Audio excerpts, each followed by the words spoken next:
শহরের কোলাহল থেকে দূরে এক পুরনো লাইব্রেরিতে কাজ করতেন মৃণাল বাবু। মানুষটা একটু গম্ভীর স্বভাবের, কথা বলতেন মেপে মেপে।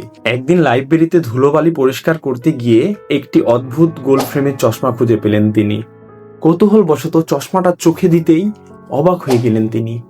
দেখলেন চারপাশের সবকিছু পাল্টে গেছে। লাইব্রেরির জানালার বাইরে যে গাছটা মনমরা হয়ে দাঁড়িয়ে থাকতো, চশমাটা দিয়ে সেটির দিকে তাকালে দেখা যাচ্ছে গাছটি আসলে খুশিতে দুলছে এবং তার পাতায় পাতায় ছোট ছোট আলোর বিন্দু ঝিকমিক করছে। রাস্তায় বের হয়ে তিনি দেখলেন মনমরা হয়ে বসে থাকা কুকুরের মাথার ওপর একটি রূপালী রঙের আনন্দের মেঘ ভাসছে, কারণ সে একটু পরেই খাবার পেতে যাচ্ছে।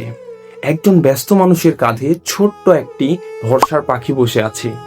সবচেয়ে অদ্ভুত বিষয় হলো, যখনই কেউ একে অপরের সাহায্য করছে, তাদের চারপাশটা উজ্জ্বল সোনালী রঙে ভরে উঠছে। মৃণাল বাবু বুঝলেন এই চশমাটা আসলে কোনো জাদুকরী লেন্স নয়, বরং মানুষের মনের লুকানো ইতিবাচকতা দেখার একটি মাধ্যম।